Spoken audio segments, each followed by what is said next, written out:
สัมพุทธัสสะสีสิทธิภาพรบวรแวนวิเศษอติเลกเตโสไสยตุภวังไสยมังคลา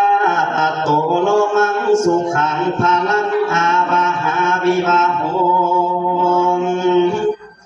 ไสยมหามงคลมือนี้เป็นมือสันเป็นมือวันที่ขึ้น7 ค่ำเดือน2แล้วปีพุทธศักราช2568ล่วงแล้ว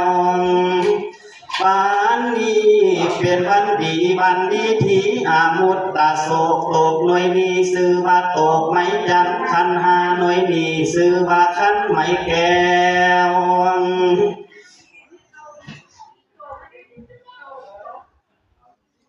พอแม่ตกแต่งแล้วจริงไรแต่งผ้าควันอยู่ซ้อนล้อนใส่ลายมีทั้งฝ่ายผูกแขนแล่นใส่กอยปัดหน่อยซอยสังวานมองผลการอันประเสริฐมือนี้นั้นบุญแก้วเกิดนำพาบาสนามาทรงให้รู้รับใดสมดังปรารถนาบุพเพปุญญาตาสันนิวาสมือนี้นั้นขอให้ได้ทำโอภาแผ่ความดีปาลมีบุญสมอยู่เป็นยอดวงแห่งความเพียรใจสะเทียนได้มาพบพ่อนางน้อยนอกันลาญานี้งามโสพีสีสัดซองเนื้อเกี่ยงของทองคำผมดำดีสีสง่าได้น้ำบานนางสมพิมพ์มาสอนบุญนำพาทรงอยู่ได้เนื้อผู้ที่สมใจงามสดใสเพิดแผ่ได้ชื่อว่าเจ้าบ่าวมีนันมีนางว่าเท้าคำสอนแก้วหัวบานเป็นคู่แก้วและผัวฝันยกขบวนทวนทีไปกันเลยก็ได้เสียแล้วพวกน้องพี่ปีดาบุญนำพาวาสนาทรงอยู่บ่ได้มีครอบครัวและปัญญาได้พัญญางามของใสอ่องตองจัญญาบุญนำพาอนันต์เอกได้พิเศษมงคลนับเป็นบุญยิ่งแล้วหาพรแก้วจากพระอินทร์สำเร็จดังคำเบาคำปรารถนาทุกสิ่งอันเท้าคำสอนนี้นั้นผู้ที่เป็นเจ้าบ่าวบุญจ้องหนาวนำสู่อีกอันยอดพระผู้เสมอดังลาบยศสรรเสริญสุขขอให้ลังเทมาอยู่ทุกเมื่อทุกการทุกยามทุกวันทุกนาทีการเหินยาวนานสืบต่อไปก็ขาดเดินมาบัดนี้ทุกฝ่ายมีแต่ความปิติสีวิเศษปาโลกเขตแห่งมหามงคลการมงคลงานการสมรสบ่หลีกโลดประเพณีกาทำลาบาสีเพื่อให้เป็นมงคลดีอันประเสริฐบุญแก้วเกิดสมพานจริงใดพากันคนภายอาหารเลี้ยงหลายหลาก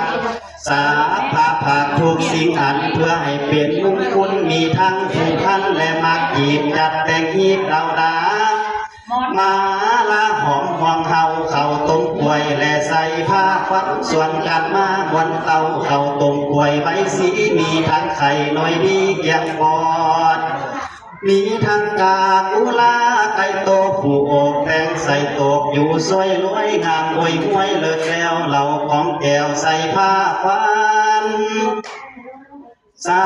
พระอาหารมีหลายหลากหาได้มากป่ามวลมาแต่งใส่ผ้าปะใบถึงสะอาดดูสะอาดแม่นยามมีสีใสดีบ่เศร้ามาบัดนี้จึงให้ข้าหมอไม้แสนมานี้นี่นั้นเป็นผู้มานังขาดเส้นขวาน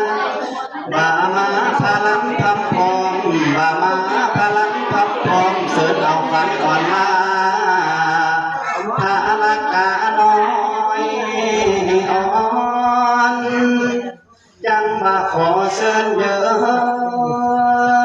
เสิร์เอาฟันทวนเท้าให้ไว้เปล่าอย่าอยู่นาน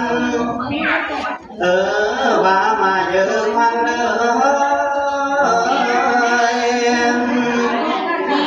ก่อยจากเส้นเอาขวัญอ่อนน้อยลาอ่อนดินแดง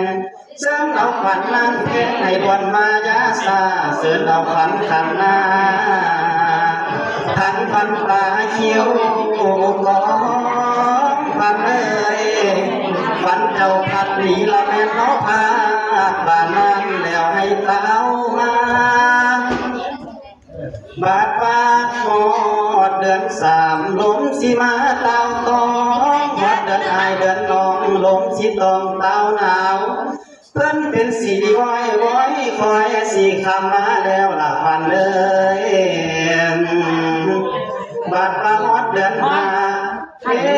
สามาฮอดปีใหม่แสงอาทิตย์ผัดแห่งให้แมงหินให้